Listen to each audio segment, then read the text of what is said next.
Bonsoir à tous. Je suis actuellement avec David Pono, juste à la fin du match contre Vernon, donc match nul. On a regardé le match sur Handvision, David. Donc Angers mène tout le match et vient faire match nul sur la fin, rattrapé par Vernon. Peut-être une grosse déception, non ?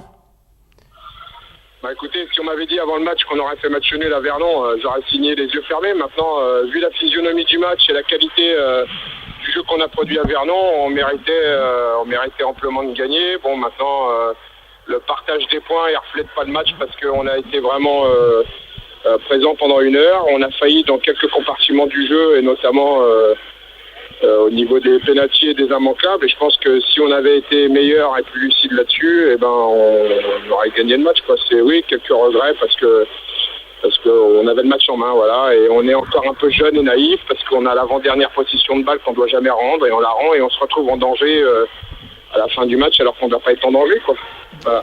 Bon, ce qui est plutôt positif, c'est qu'on retrouve un grand Nikolic ce soir. Il fait un retour avec 8 buts ce soir. Une base arrière assez costaud entre Nikolic et Diarra. C'est quand même des satisfactions, tout ça.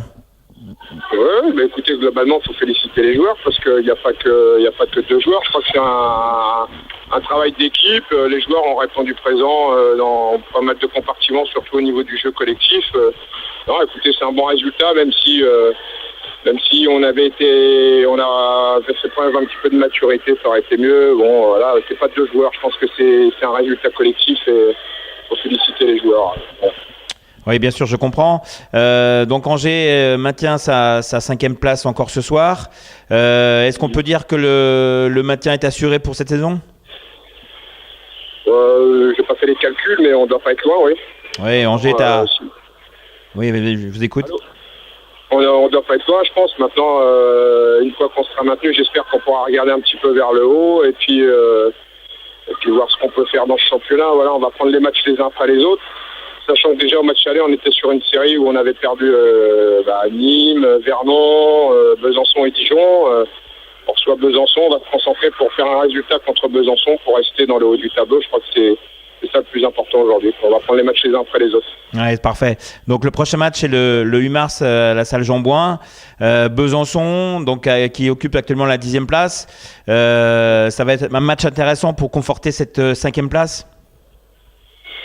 Oui, surtout que je pense que c'est un petit peu comme aujourd'hui, quoi. C'est Vernon nous avait corrigé à domicile, Besançon nous a corrigé chez lui, donc c'est des matchs où on a des revanches à prendre et à montrer un autre visage. Et je pense que sur les matchs retour, on montre un autre visage et je pense que l'équipe elle est en net progrès dans tous les compartiments du jeu. Voilà, donc je ne veux pas dire que je suis satisfait parce qu'on est qu'au début du match retour, mais il faut continuer à travailler pour qu'on arrive à rester dans le haut du tableau.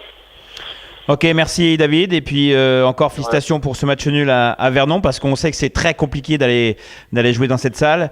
Et puis écoute, bon retour. Et puis donc on se retrouve le 8 mars contre Besançon à Angers alors. Merci. Ok, merci. À très bientôt. Au revoir.